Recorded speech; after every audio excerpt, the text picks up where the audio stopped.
মাধ্যমিক শিক্ষা সঞ্চালকৰ দ্বাৰা আয়োজন কৰা GT আৰু PGTৰ টেট কাম ৰিক্ৰুইটমেণ্ট টেষ্টৰ অনলাইন এপ্লাই আপুনি নিজৰ মোবাইলতে কেনেকৈ কৰিব পাৰিব তাৰ বিষয়ে আজি এইটো ভিডিঅ'ত মই আপোনালোকক দেখুৱাম। তো বন্ধু বান্ধৱীসকল স্বাগতম জনাইছোঁ আপোনালোক সকলোকে SK জ্ঞান আছামৰ নতুন এটা ভিডিঅ'লৈ। তো ইয়াৰ কাৰণে আপোনালোকে madhyamik.assam.gov.in যোনটো ৱেবছাইট আছে এই ৱেবছাইটটোলৈ আহিব লাগিব।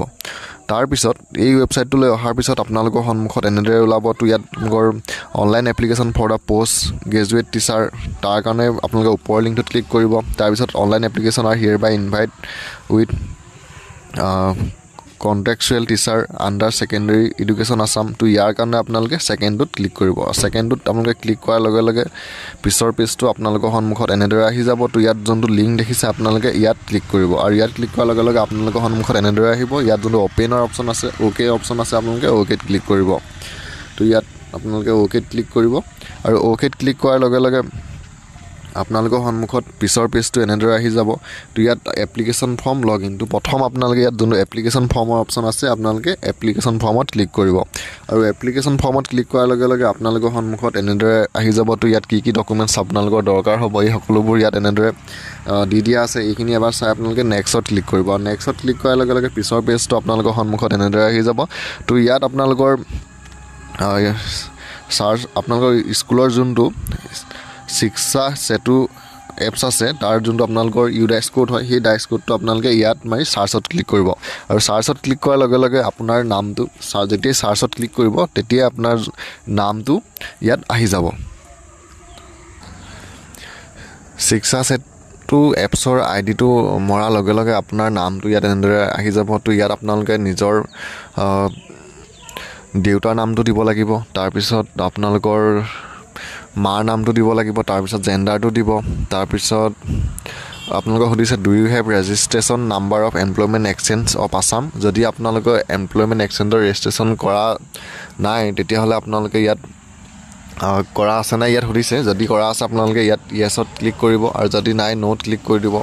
তাৰপিছত ইয়াত কেটেগৰীত আপোনালোকৰ কাষ্টটো দিব লাগিব। তাৰপিছত আপোনালোকৰ ইয়াত যোনটো ডিচেবিলিটিত আপোনালোকে ইয়াত ন' চিলেক্ট কৰিব, যদি হয় য়েছ দিব। তাৰপিছত আপোনালোকৰ জেণ্ডাৰটো দিব লাগিব।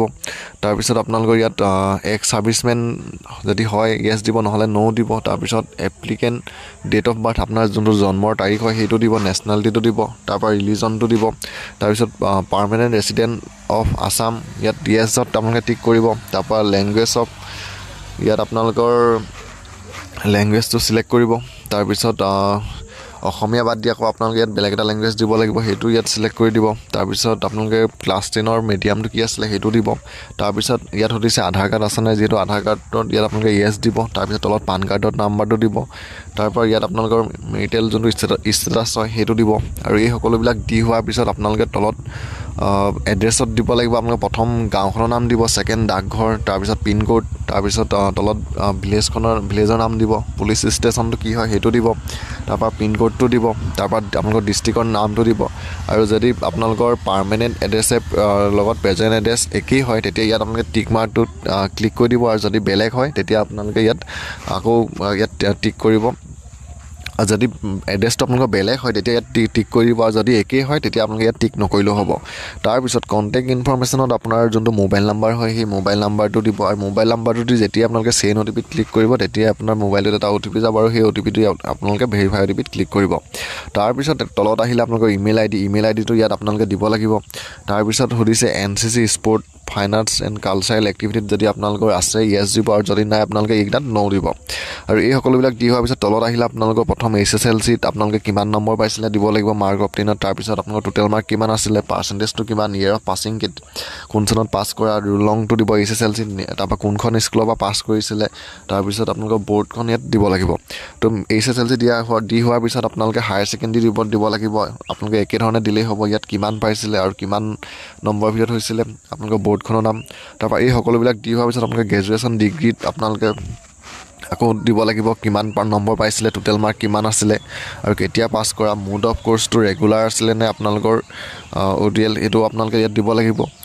তাৰপিছত তলত নেম অফ বৰ্ড এণ্ড ইউনিভাৰ্চিটিটো আপোনালোকে ইয়াত দিব লাগিব। আৰু এই সকলোবিলাক দি হোৱাৰ পিছত আপোনালোকৰ তলত আহিলে ফটো তো ফটোখন ইয়াত আপোনালোকে ধৰি দিছে 35 KB ভিতৰত হ'ব লাগিব আৰু ফটোৰ পিছত আপোনালোকে আপলোড দিব লাগিব সিগনেচাৰটো সাইজ ধৰি দিছে 30 KB ফটোখন আপোনালোকে 35 KB ভিতৰত হ'ব লাগিব আৰু সিগনেচাৰটো 30 KB ভিতৰত আৰু এই সকলোবিলাক দি হোৱাৰ পিছত আপোনালোকে নেম অফ স্কুল ডিটেইলছ প্ৰেজেন্টলি ৱৰ্কিঙত আপোনালোকে দিব লাগিব হাই স্কুল হায়াৰ সেকেন্ডাৰী স্কুল এইটো আপোনালোকে কোনখনত কৰে সেইটো ইয়াত সিলেক্ট কৰি দিব তাৰ পিছত নেম অফ স্কুল প্ৰেজেন্টলি ৱৰ্কিং তাৰ নামটো স্কুলখনৰ নামটো দিব তাৰ পিছত আপোনালোকৰ কিমান দিন হ'ল স্কুলত শিক্ষক আপোনালোকে তাত কিমান দিনৰ পৰা কৰি আছে সেইটো আপোনালোকে দিব লাগিব তাৰপিছত এই সকলোবিলাক দি হোৱাৰ পিছত আপোনালোকৰ ডিষ্ট্ৰিক্টখন ক'ত আছে গাঁওখন ক'ত স্কুলখনৰ সেইটো দিব লাগিব পুলিচ ষ্টেচনটো আপোনালোকক কি পৰে সেইটো দিব লাগিব পিন কোড দিব লাগিব ষ্টেটটো দিব লাগিব আৰু এই সকলোবিলাক দি হোৱাৰ পিছত এক্সপিৰিয়েঞ্চ এণ্ড ছাৰ্ভিচ ডিটেইলছত আপোনাৰ date as joining as contractual teacher আপোনালোকে এপইণ্টমেণ্ট লেটাৰ ডেটটো দিব তাৰপিছত এপইণ্টমেণ্ট লেটাৰ যোনটো ইছ্যু নাম্বাৰ হয় সেই নাম্বাৰটো দিব তাৰপিছত ডেট অফ জইনিঙত আপোনাৰ ডেটটো দিব তাৰপিছত ছাবজেক্টত আপুনি কোনটো ছাবজেক্ট পঢ়ায় social science English science maths আপোনালোকে যোনকেইটা ছাবজেক্ট পঢ়ায় সেই ছাবজেক্টকেইটা ইয়াত দিব তাৰপৰা এই সকলোবিলাক দি হোৱাৰ পিছত ইয়াত সুধিছে প্ৰেজেণ্ট স্কুলত আপোনালোকে এডিশ্যনেল কণ্টেক্সুৱেল টিচাৰত ইয়াত আপোনালোকৰ স্কুলৰ নেমটো দিব তাৰপিছত ৱৰ্কিংটো আপোনালোকে দিব প্ৰথম ইয়াৰটো দিব লাগিব তাৰপিছত মাহটো দিব আৰু এইবিলাক দি হোৱাৰ পিছত ক'ৰ্ট ইয়াত আপোনালোকে দিব 5 years অফ কণ্টিনিউছ ছাৰ্ভিচ ইয়াত আপোনালোকৰ যদি 5 বছৰ হৈছে ইয়েছ দিব যদি নাই হোৱা আপোনালোকে নোট দিব তাৰপৰা এই সকলোবিলাক দি হোৱাৰ পিছত তলত যোনটো ডিক্লেৰেশ্যন আছে এই দুটাত ক্লিক কৰিব আৰু এই দুটাত ক্লিক কৰাৰ পিছতে আপোনাৰ যোনখন এপ্লিকেশ্যন ফৰ্ম হয় সেই এপ্লিকেশ্যন ফৰ্মখন ইয়াত